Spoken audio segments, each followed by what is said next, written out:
Welcome, the anointed ones, to Oculus of the wise. When God builds someone truly dangerous, he wraps them in quiet, not the dangerous that announces itself, not the kind with obvious warning signs that everyone recognizes and steps around carefully, the quiet kind, the still kind, the kind that sits in a room full of people who are absolutely convinced they have the upper hand, says almost nothing, absorbs everything, and has already written the ending before anyone else has finished reading the title. That is you, and the people who made the mistake of testing that quietness are only now beginning to understand the full cost of what they chose to walk into. There is a concept in behavioral psychology called the observer advantage. They are not the loudest people in any room. They are the most dangerous people in every room because they are never operating on incomplete data, ever.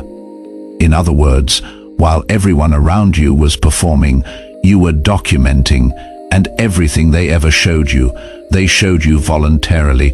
Before we go any further, if you have ever been told you are too quiet, too calm, too hard to read, or too unbothered by something that clearly should have gotten a bigger reaction out of you, drop the word "seen" in the comments right now. Not for the channel, for yourself. Because that acknowledgement is the beginning of understanding what you actually are. Subscribe to Oculus of the Wise so your spirit never misses the message that was always meant to find it. What is coming next in this video is not motivation. It is identification. Now, let us talk about who you have always been. Number one, they thought they were in the room with you. They were never even in the same conversation. People who need to be understood loudly have never learned the strategic value of being unread. You have operated from that understanding your entire life, not as something you decided intellectually, but as something your spirit knew from the beginning. The most dangerous position in any room is not at the center of the conversation.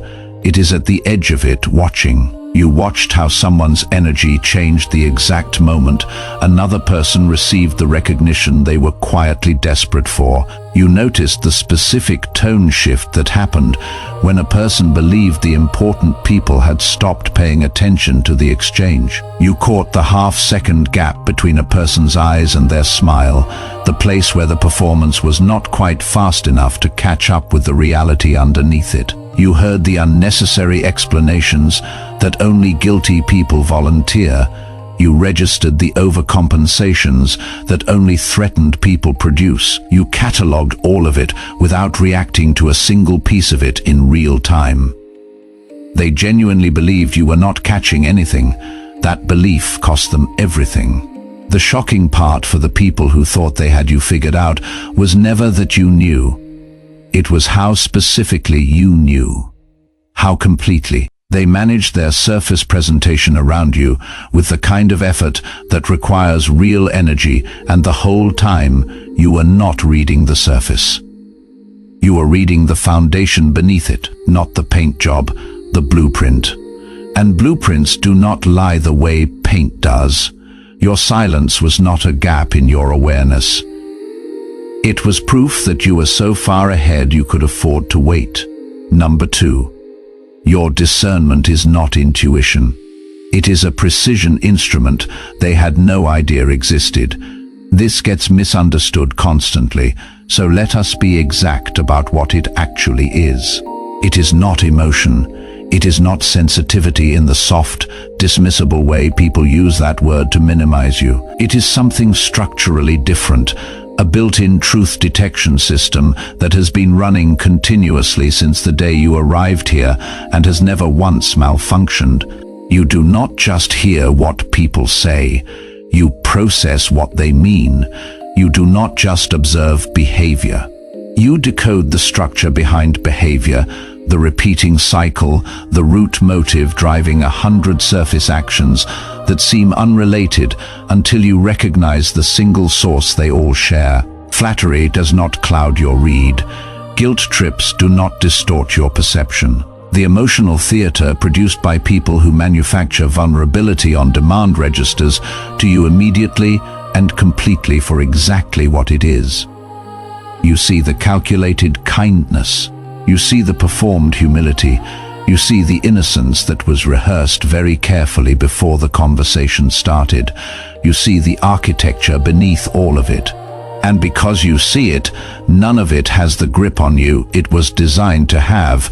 Most people react to what someone says. You respond to what someone means.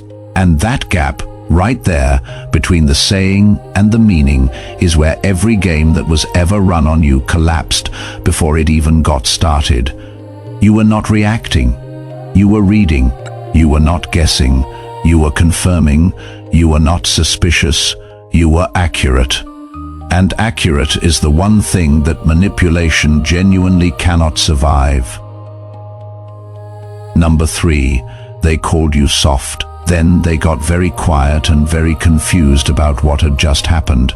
Here is where the story becomes instructive. When someone decides that your calm is an invitation to test what they can get away with, they bring everything they have. The manipulation, the social pressure, the passive aggression dressed up as concern, the cruelty that calls itself honesty, the emotional theater calibrated to produce a specific reaction in you that confirms they found your limit, and they watched none of it land. Not because you were above it in some theatrical way, not because you were too spiritual to be affected, but because you were doing something they had no framework for. You were giving them room. You were watching how far they were genuinely willing to go when they believed the audience was not tracking the performance, and bless their hearts, they showed you absolutely everything. They showed you what they were willing to do when they felt safe. They showed you who they became when they thought consequence was theoretical. They showed you the thing underneath the version of themselves they had been presenting, and they did it voluntarily, enthusiastically, with complete confidence that you were not taking notes. You were taking notes. By the time you moved, it was not a reaction. It was a verdict built on a complete body of evidence they had assembled themselves over time. Precise, quiet, irreversible, the kind of move that requires no argument and produces no defense because the record is simply too clear. You do not fight like a person running on impulse. You move like someone who has already seen how it ends and is walking toward that ending at the exact pace that produces the most complete reckoning for everyone involved. They thought they were testing you. They were building their own consequence. Number 4, your presence did not expose them. They exposed themselves because they could not sustain the performance around you. This is the effect you have always had on people and never quite had language for. You walk into a room and things start surfacing. Envy that was being carefully managed below the waterline begins showing in comments that land just slightly too pointed. Insecurity that was successfully costumed as confidence starts slipping in moments of unexpected stillness. Resentment that was passing as indifference suddenly has an edge to it in contexts where you are not supposed to be relevant. You are not causing this. You are not doing anything. You are simply being fully real in a space built entirely on managed impression. And when something genuine enters a room designed around performance, the management stops working. It is not confrontation, it is contrast. And the contrast does the work that you never had to do yourself. They cannot stand this about you. They cannot fight it because you have not done anything to fight back against. They cannot explain it without exposing exactly what the discomfort is revealing about them. So they manage the discomfort by reassigning its source. They call you intimidating. They call you too intense. They call you cold or difficult or arrogant or whatever word puts the responsibility for their discomfort somewhere outside of themselves. What they are actually saying is that they cannot perform around you, and for people who have built their entire sense of self on performance, that is genuinely terrifying. Your presence is not an accusation, it is a mirror, and some people would rather burn the mirror than face what is in it. Number 5. They came with numbers. You came with clarity. It was not a fair fight. People believe deeply in the power of volume, loud agreement, visible support, the social reinforcement of a crowd that has decided it shares a position. They thought the size of the coalition they assembled meant something about the reality of the situation. It meant they had more people who were wrong, because here is what they completely failed to account for. Strategy does not care about head count. The thing you brought to every situation they tried to use numbers to overwhelm you in was not aggression, and it was not drama. It was pattern recognition. You were not watching the players. You were studying the system. The predictable sequence of behavior that every person in that group was going to produce under predictable conditions. The specific structural weakness in their collective confidence that would cause the whole arrangement to fold if simply left unsupported long enough. You did not need more people. You needed more patience. And patience is one of the things you have in extraordinary supply. While they were coordinating and congratulating each other, you were mapping the terrain. While they were building the case for why they were going to win, you were identifying the exact point where their own certainty was going to become the thing that undid them. They were not defeated by a better fighter. They were outthought before the first move was ever made. Number 6. The silence after you stopped performing for them was the loudest thing they ever heard. Every person who tried to get a reaction from you built their entire strategy around the reaction. That is the piece they needed. The reaction confirmed that they still held influence. The reaction gave them something to work with, something to respond to, something to keep the dynamic alive in the form they controlled. You gave them silence. And that silence dismantled everything. Not because you were afraid of the confrontation, not because you were too enlightened to engage, because you understood something that most people spend years in therapy learning. The moment you match someone else's chaos with your own, you have become part of their story. You were never interested in a supporting role in someone else's narrative, so you wrote them out of yours instead. No scene, no accusation, no public moment they could use as evidence of your instability. You simply stopped showing up for the version of reality that required your participation to function, and without your energy in the room, the whole structure had nothing to sustain it. Your absence hit them harder than any confrontation ever could have. And the part that confuses them to this day is that they cannot point to what you did. They cannot explain the mechanism. Someone who never raised their voice, never made a public accusation, never produced a single visible piece of drama, ended up holding every piece of power in the situation. Because power was never about the volume. Power was always about who controlled the narrative. And you always did. If you needed to hear that today, share this video with someone who has been quietly winning battles. Nobody knows they are fighting. Hit the like button as a declaration that you are done confusing your stillness with smallness. And subscribe to Oculus of the Wise, because your spirit did not find this channel by accident, and it should not have to go looking for what belongs to it.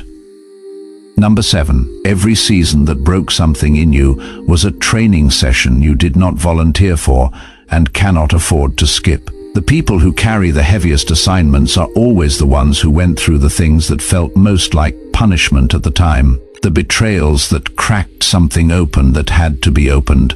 The losses that stripped away everything that was not essential. The seasons so dry and so still that you genuinely wondered whether you had been forgotten by the thing you had always trusted most. You were not forgotten. You were being made ready. God does not deliver real assignments to people who are still comfortable. Comfort produces capability for comfortable situations. Purpose produces something different. Purpose is built in seasons of pressure, in periods of loss, in moments that require you to discover what you are actually made of, when everything you were leaning on has been deliberately removed. Your trauma was not a wound that disqualifies you. It was a curriculum that makes you the only qualified candidate. Every sleepless night developed discernment. Every betrayal sharpened the ability to read character that you now carry like a second sense. Every moment that brought you to your knees developed a capacity for carrying weight that could not have been produced any other way. The old version of you would not have known what to do with what is being positioned in front of you right now. That is why the answers were withheld then, not because you were unloved, because you were not finished. You are finished enough now. Your past is not a reason to stay small. It is the evidence of your qualification. Number 8. You already know what you are supposed to do. The negotiation with fear is the only thing standing in the way. This is the point where honesty has to be direct, because this is where most chosen people lose the most ground. You are not confused about your calling. The clarity has been there longer than you are willing to say out loud. What is happening is not confusion. What is happening is negotiation. You keep presenting your fear as a reasonable objection and waiting for something outside of you to agree that the conditions are not quite right yet, and the calling does not negotiate. It does not adjust itself to fit inside the version of the future that fear designed for you. It does not get softer because you need it to be more manageable. It stands in front of you with the same weight and the same urgency it has always carried, and it says one thing: move. Not when the fear disappears, because the fear does not leave before you move. Courage is not the absence of fear. Courage is the decision that what you were built for matters more than the discomfort of walking toward it. Every single day you wait, the fire dims in a way that is too subtle to notice today and impossible to ignore eventually. Delay is the enemy your fear never warned you about, because delay feels responsible. Delay feels like wisdom. Delay feels like preparation. It is not. It is erosion, and somewhere right now, someone is in a place that your specific obedience, not someone else's version of it, yours, is the thing positioned to reach them out of the voice activates when you move, not a moment before. Number 9. Some of the relationships you are terrified to lose are the exact barriers positioned between you and the next version of your life. This is the one nobody wants to hear. Not everyone who is currently in your story was meant to be in the next chapter of it. Some of the connections you have been bending yourself in painful shapes to preserve have already completed their actual purpose. The lesson landed, the season ended. The preparation they were involved in produced the thing it was designed to produce. And now you are clinging to the container after the contents have already done their work. Heaven is precise about placement. The people who belong in the next phase of your life cannot reach you until the space is clear. And the space is not clear because you keep treating the end of a season as evidence of personal failure rather than divine progression. Let them go without the dramatic exit. Move forward without the explanation they do not deserve and would not hear anyway. The space that opens when a season closes is not loss. It is the exact room that was always designed for what has to come next. What feels like abandonment right now is alignment, and alignment is the only environment in which what you were actually built for can breathe. Number 10. You were never the victim of any of it. From the beginning, you were the hidden judge. This is the revelation that rewrites the entire story. While people were running their tests on you, while they were pushing limits and measuring reactions and extracting what they thought they could take, they never once considered that you were conducting a parallel evaluation they had no access to and no knowledge of. They thought they were testing you. They were answering questions you had not said out loud. Every move they made with complete confidence was an answer you were recording. Every mask they wore around you was being studied with the patience of someone who had decided the verdict could wait as long as the evidence was complete. Every manipulation they executed with the certainty of someone who had successfully run this game before was producing a file that you were going to use to make a final decision. And the decision was never a fight. It was a withdrawal. Silent, final, absolute. The kind of departure that requires no argument, because the evidence is simply too clear and too complete for any defense to hold against it. They expected a target. They found a judgment that had already been rendered, waiting for the moment when the weight of their own behavior had made the outcome undeniable. That is what you are, not a victim of the situations that tried to use you. The judge who allowed those situations to run long enough to produce a complete and irrefutable record, and the verdict was always yours. Here is the truth that was always underneath everything. You were never confused. Even when you let people believe you were never powerless. Even when you chose not to deploy it, you were never behind in any situation where you elected to be patient, because patience was never absence.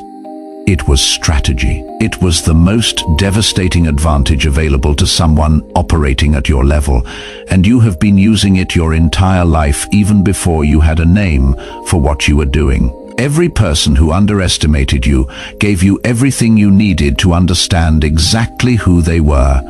Every door that closed forced you into the corridor where your actual assignment was waiting. Every relationship that expired cleared the room for what could only reach you once the space existed. And everything that was stripped away in the seasons that felt most like punishment was removing what could not survive in the environment your purpose requires.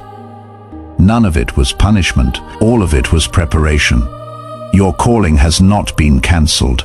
Your destiny has not been reassigned. The assignments written on your life before you were born are still waiting for the single thing they have always required. Your obedience, not your perfection. Not your readiness in the way fear defines readiness. Not the version of you that has figured everything out and feels fully equipped and has no more questions. Your obedience. Exactly as you are, exactly now, rise into it, not because you are fearless, because the world needs what is on the other side of your hesitation more than fear has ever deserved your compliance. Subscribe to Oculus of the Wise and become part of a community that is done pretending its power is ordinary. Share this with someone whose greatness the world has been sleeping on for too long. Leave a comment and tell us which number hit closest to home, because your insight is the kind of truth this space was specifically built to receive. Your silence has always spoken louder than their noise. Your stillness has always carried more force than their chaos. And your time is now. God bless you.